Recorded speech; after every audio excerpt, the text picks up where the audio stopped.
Hello my dear friends, मैं हूं सुनीत पवार और आप जुड़ रहे हैं मेरे साथ career world campus education platform से। टिक टिक टिक टिक टिक टिक टिक टिक टिक टिक। घड़ी का एक एक लम्हा गुजर रहा है, एक एक दिन गुजर रहा है। एग्जाम तो दे चुके हैं हम, आंसर की भी चेक हो चुकी है। अब रिजल्ट का इंतजार हो रहा है, अब रिजल्ट का इंतजार हो रहा है।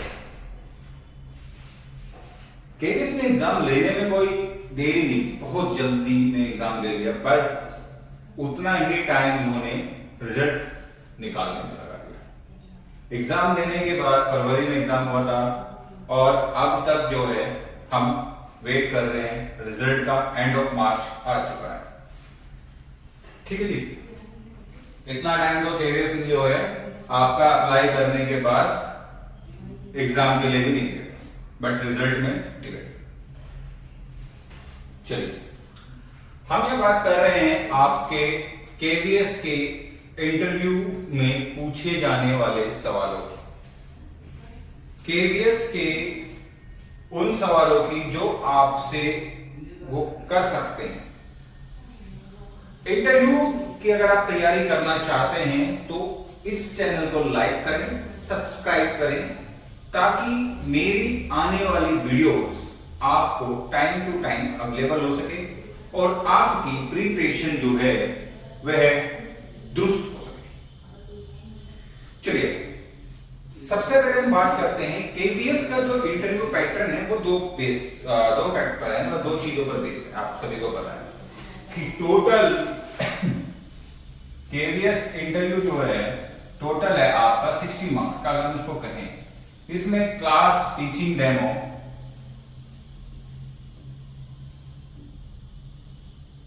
हो जाता है 30 मार्क्स एंड आपका जो है इंटरव्यू हो जाता है 30 मार्क्स, ठीक है। अब जिन बच्चों के मार्क्स कम आए हैं या जिनके ज्यादा आए हैं वो क्या करें? भैया तैयारी करो, इंटरव्यू की तैयारी करो, क्योंकि अभी नैया आपकी पार लगी नहीं है, पतवार रुकनी नहीं चाहिए, ठीक है। तैयारी कीजिए। चलिए आज सबसे पहले हम बात करेंगे क्लास टीचिंग डेमो की, ठीक। उसके बाद हम बात करेंगे इंटरव्यू की, ठीक है। चलिए आगे बढ़ते हैं।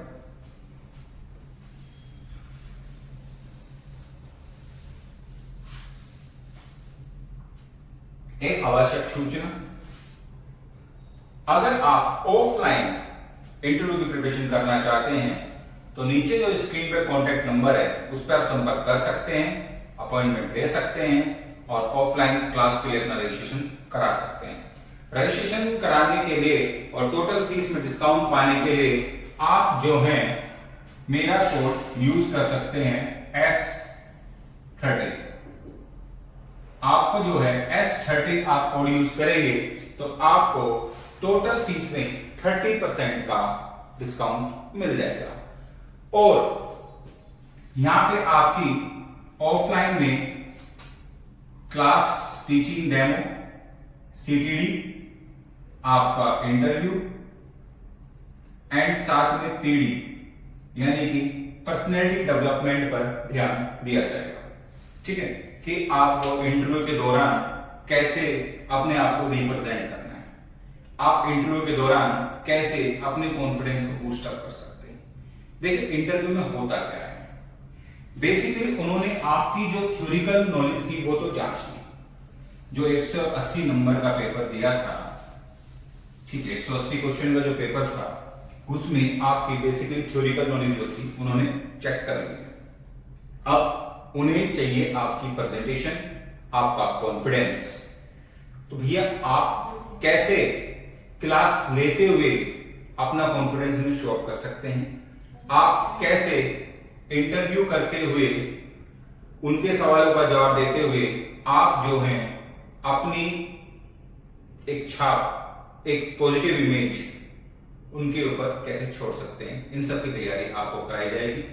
ऑनलाइन भी आप कर सकते हैं, ऑफलाइन करें ज्यादा अच्छा है, क्योंकि ऑफलाइन टाइम टू टाइम आपको जज किया जा सकता है। ऑनलाइन में सिर्फ हम आपको सजेशन दे सकते हैं, आपको जज नहीं कर सकते हैं, और विदाउट जजिंग आप जो हैं अपने आप में करेक्शन नहीं कर सकते हैं। ठीक है, चलिए स्टार्ट करते हैं क्लास टीचिंग डेमो। ठीक है, ये है हमारा CTD क्लास, यानी कि क्लास टीचिंग डेमो की हम क्लास ले रहे हैं। आज की पहली क्लास जो है मैं लेता हूं कि आप जब क्लास के अंदर आएंगे तो अपने आप को कैसे आपको क्लास स्टार्ट करनी है, कैसे आप जो है क्लास लेंगे।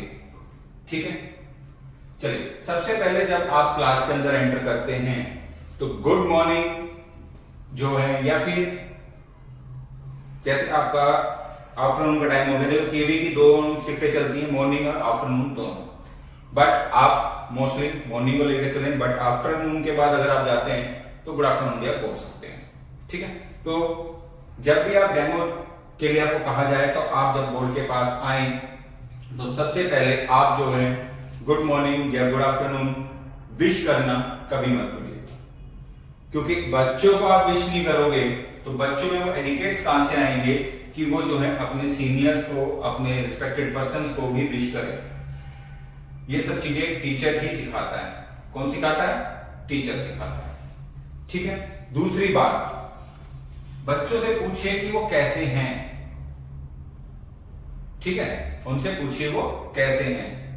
ठीक, चलिए नेक्स्ट, आप डेट बोर्ड के ऊपर जरूर मेंशन कीजिए। ठीक है, आप जिस दिन अपना डेमो दे रहे हैं, वाइवा दे रहे हैं, इंटरव्यू दे रहे हैं, उस दिन की जो डेट है वो आप बोर्ड पे जरूर लिखेंगे। उसके साथ में आप जो है अपना सब्जेक्ट सेंटर में भी मेंशन कर सकते हैं कि आपका सब्जेक्ट क्या है, और उसके बाद जो है आपका सब्जेक्ट और आपका सब सब्जेक्ट क्या है। ठीक है, सब्जेक्ट और सब सब्जेक्ट क्या है। नेक्स्ट, आपका टोटल स्ट्रेंथ स्टूडेंट की कितनी है, प्रेजेंट स्टूडेंट कितने हैं, और अब्सेंट स्टूडेंट कितने हैं क्लास के अंदर। ठीक है, इस चीज को ध्यान रखें। नंबर ऑफ टोटल स्ट्रेंथ आपकी क्लास में कितनी है वो बोर्ड पे रहनी चाहिए, प्रेजेंट स्टूडेंट कितनी है और अब्सेंट स्टूडेंट कितनी। अब आप में से कुछ बच्चे कहेंगे सर हम तो डेमो देने जा रहे हैं, हमें कैसे पता कि कितने स्ट्रेंथ रहेंगे। बिल्कुल सही जवाब है, पर ये चीज आपको पता है और ये चीज उन्हें भी पता है कि आप डेमो देने के लिए जा रहे हैं, पर इन चीजों को तो आप बोर्ड पे मेंशन कर सकते हो, इतना total strength, present student and absent student. ठीक है, क्योंकि आप इतना भी मेंशन करते हैं तो एक आपकी पॉजिटिव मैसेज वहां पे ट्रांसफर हो रहा है कि हाँ टीचर जो है इस बात के प्रति सजग है कि क्लास में उसके कितने बच्चे हैं, इस बार उसने हाजिरी ली है, अटेंडेंस सभी की दी है। ठीक है, तो अटेंडेंस का रिकॉर्ड भी टीचर के पास होना चाहिए। दूसरा, जरूरी नहीं है कि आपके क्लास में उतने ही बच्चे हों जितने बच्चे सुबह क्लास में प्रेजेंट हो। ठीक है, जरूरी नहीं है कि आप क्लास टीचर हो, ठीक है ना, आप सब्जेक्ट टीचर भी हो सकते हैं। तो जरूरी नहीं है कि जितने क्लास टीचर के पीरियड में बच्चे हों उतने आप ही के में हो। उसके बाद किसी एक्टिविटी में बच्चे पार्टिसिपेट करने जा सकते हैं, बच्चे सुबह आए हैं वो स्पोर्ट्स खेलने के लिए बाहर जा सकते हैं, आर्ट की एक्टिविटी जा सकते हैं, कल्चर एक्टिविटी में जा सकते हैं, या फिर किसी प्रोजेक्ट पर अपने दूसरे टीचर के साथ उनकी हेल्प कर रहे हो, या फिर अपना कोई प्रोजेक्ट उनके साथ मिलकर कंप्लीट कर रहे हो। तो बच्चा स्कूल के अंदर भी जरूरी नहीं है कि आपकी क्लास में प्रेजेंट हो। ठीक है, तो आपको उतने बच्चे की अटेंडेंस जरूर लिखनी है कि यहाँ पे जो है आपकी क्लास में कितने बच्चे हैं। राइट, इतनी बात ज्यादा आपको मेरी बात समझ में आई? यहां तक आपको मेरी बात समझ में आई? बहुत सही, चलिए आगे बढ़ते हैं। देखिए, सब्जेक्ट की हम बात करें, जैसे कि हम बात करते हैं अभी फिजिकल एजुकेशन की। ठीक है, हमारा सब्जेक्ट है फिजिकल एजुकेशन।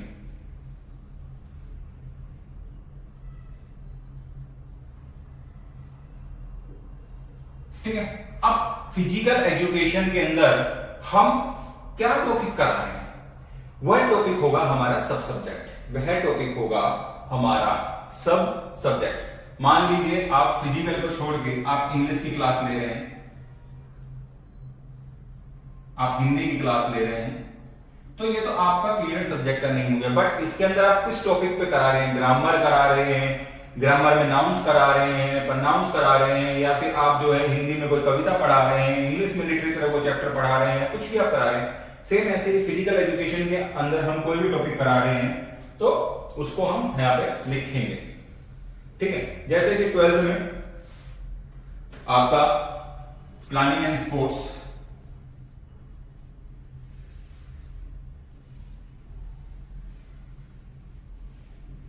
ठीक है। 11th में करियर एंड फिजिकल एजुकेशन,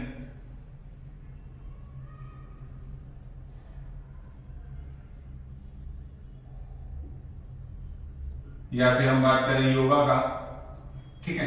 अब मान लीजिए हमारा सब्जेक्ट योगा है, ठीक है, हम योगा है, तो योगा के अंदर आप क्या करा रहे हैं भाई? आज आसन के ऊपर आपको क्लास लेनी है, आज आपको प्राणायाम के ऊपर क्लास लेनी है, या फिर आप जो है शुद्धि क्रिया के ऊपर क्लास ले रहे हैं, आप जो है आसन में भी रिलैक्सेटिव आसन पे ले रहे हैं, मेडिटेटिव आसन पे ले रहे हैं, तो हर किसी हिस्ट्री ऑफ योगा आप पढ़ा रहे हैं, ठीक है, हेल्थ से रिलेटेड ले रहे हैं, पर्सनल हाइजीन से रिलेटेड आप क्लास ले रहे हैं, तो हर किसी के अंदर जो है सब सब्जेक्ट होता ही होता है।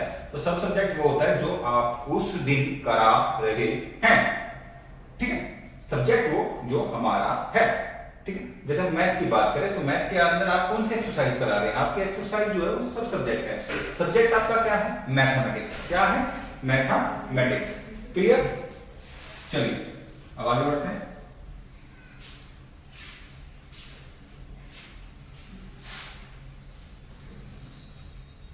ठीक है, इतना करने के बाद हमें और आगे क्या करना है? यहां तक तो आप पहुंच चुके, ठीक है। जब आप करा रहे हैं तो दूसरी चीज पर आप ध्यान रखिए, जब भी आप बोर्ड पर लिख रहे हैं तो आपकी पीठ बच्चों की तरफ नहीं होगी। इस प्रकार से आप खड़े होके बिल्कुल भी अपने बोर्ड पर कुछ नहीं लिखेंगे, क्योंकि आपके पीछे बच्चा कोई भी हरकत कर सकता है और वह आपको नजर नहीं आएगी। तो इसीलिए जब भी आप बोर्ड पर लिखे हैं तो आप इस तरह की पोजीशन में खड़े हों और इस प्रकार से लिखें, ठीक है, ताकि आप गर्दन घुमाकर नजर भर में पूरी क्लास को ऑब्जर्व कर सकते हैं। लिखने का तरीका आप इस प्रकार से ना लिखें, आप जो है इस प्रकार से लिखें, ठीक है, इस प्रकार से ना लिखें, आप जो है इस प्रकार से लिखें। जैसे कि अभी हम बात कर रहे हैं यहां पे, ठीक है, मैं लिखता हूं KVS INTERVIEW इंटरव्यू। तो आपको जो है पूरा फोकस आपका बोर्ड पे ना होकर आपका जो है पीछे बच्चों की तरफ भी ध्यान होना चाहिए, ठीक है। और यही पोजीशन आप वहां पर रखेंगे तो आपके पॉजिटिव जो एक मार्क्स है वह आपके इंक्रीज होंगे, एक पॉजिटिव इमेज जो है आपकी बनेगी। क्योंकि आप जब आपकी पीठ घूम गई तो बैक बेंचर्स या फिर मिडल बेंचर्स कुछ भी प्रतिक्रिया कर सकते हैं, कमेंट पास कर सकते हैं, शोर मचा सकते हैं, शैतानी कर सकते हैं, दूसरे को मार सकते हैं, आपकी नजर में नहीं आएगा किसने यह हरकत की, ठीक है। तो इसीलिए आप कभी भी पीठ करके बच्चों की तरफ नहीं पढ़ाएंगे, नहीं बोर्ड पे लिखेंगे। इस चीज का खास तौर पे ध्यान रखना आपको डेमो के अंदर। आपको अगर लिखना है तो आपकी पोजीशन टेढ़ी होनी चाहिए, क्लियर, आपकी पोजीशन टेढ़ी होनी चाहिए। नेक्स्ट हम बात करते हैं कि आपको पढ़ाना कैसे है, ठीक है, कि आपको पढ़ाना कैसे है। देखिए क्लास जो है आपकी थ्योरिकल तो होगी ही होगी, क्लास जो है थ्योरी बेस्ड तो होगी ही होगी। क्या होगी? थ्योरी बेस्ड, ठीक। बट इसको आप क्रिएटिव कैसे कर सकते हैं? आज तक आपने जो है पढ़ा होगा, टीचर आया, बुक खुलाई, बुक की रीडिंग स्टार्ट कर दी, ठीक है जी, चैप्टर खत्म हो गया है, चलिए बेटा अब ये क्वेश्चन आंसर आप कर लेना। अब वो जमाना चला गया, मॉडिफिकेशन आ चुका है। ठीक है, क्या आ चुका है, मॉडिफिकेशन आ चुका है।